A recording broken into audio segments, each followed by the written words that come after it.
ازيكم؟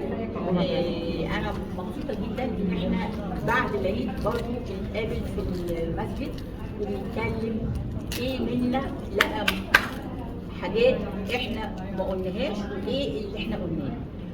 انا كده باختصار لميت الحاجات اللي الناس عموما لقيتها في العيد، وهنقول ايه اللي كان حلو وايه اللي كان وحش، واللي عمل اللي احنا قلناه هو استفاد ولا لا من واقع وزارة الصحة والسكان. دي أول حتة. تاني حتة هي هنتكلم في حاجة اسمها اقتصاد. المرة اللي فاتت اتكلمنا برضه اقتصاد، بس أنا مش بقول عناوين، لكن احنا اتكلمنا في الاقتصاد في المرة اللي فاتت عن الطماطم، وكانت ب 40 جنيه كيلو، كان قبل العيد، وقلنا هنقصقصها وحلينا المشكلة دي، وقلنا هنشتري فاكهة العيد بالتفاح، لأن التفاح فيه حاجة اسمها بيكتين.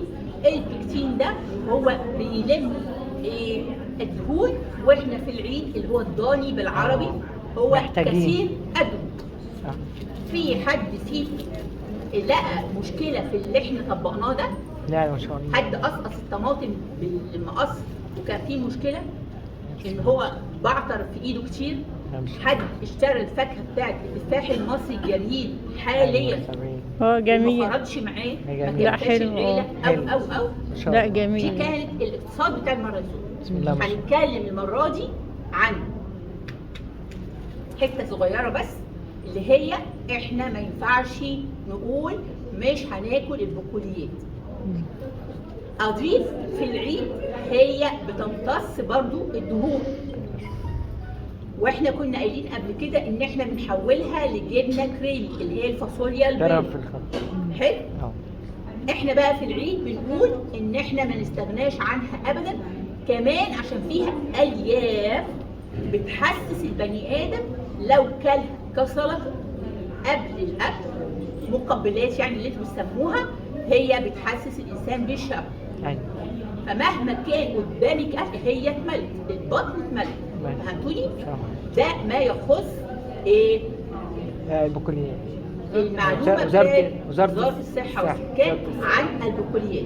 الباقي بقى احنا قلناه على مدار وقت طويل جدا، ان احنا بننقع وان احنا بنغير الميه بتاعت النقع وبنحط في ميه الفول بالذات بنضيف حاجات بتحسن من القيمه الغذائيه بتاعت. لكن بالنسبه للعدس والحمص، احنا دلوقتي في الصيف والحمص الشام بيتباع على البحر. اللي فيكم حابه انها تعمله هو برضو يمشي عليه سهل. اي قاعده بتاعت البقوليات اللي احنا قلناها سهل خلاص. والفوائد بتاعتها احنا برضو قلناها نوع. طيب ايه بقى الاقتصاد بتاع المره دي؟ ما هو الادخار؟ ايه مفهوم كلمه ادخار؟ يعني ايه ان انا عندي قدره ان انا احوش حتى لو قليل القليل؟ هل هي معناها ان انا هحوش فلوس بس؟ ولا هقتصد في الحاجه اللي عندي واخليها بدل ما استخدمها مره استخدمها 3؟ ده نوع من الادخار، ان انا هي تبقى عندي حاجه واحده جبتها مره واحده، لكن انا ممكن استخدمها بامان مرتين 3. واحنا بنتكلم في النقطه دي افكركم لما اتكلمنا في الزيت المغشوش اللي بتاع من تحت السلم، والزيت اللي احنا معتمد، وان احنا ما يجبش ان احنا نزود في كميه الزيوت اللي احنا بنقلي بيها او بنحطها على السلطه او كده، اللي هي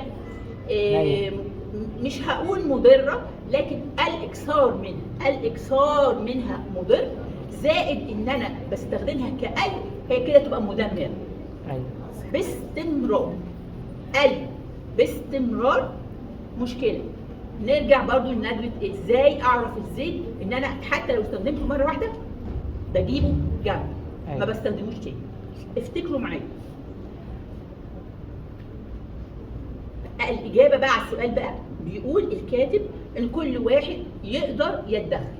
انا في مفهومي اللي انا قلته ده، ان ما كانش ادخار بالفلوس فانا ممكن الحاجه استخدمها مره واثنين وثلاثه.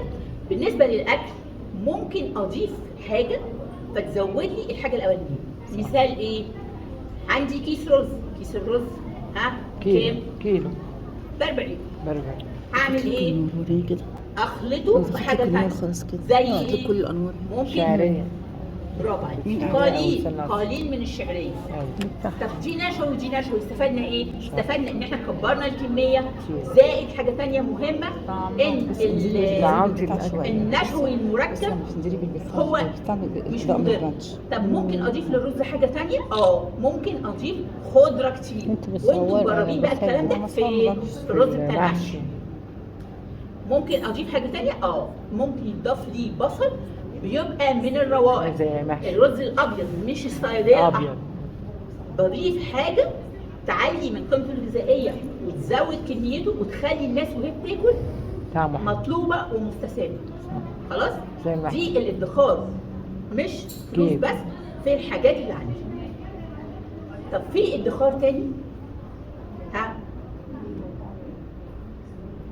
في ناس بتصرف بعاطفتها. صح. يعني يفرق.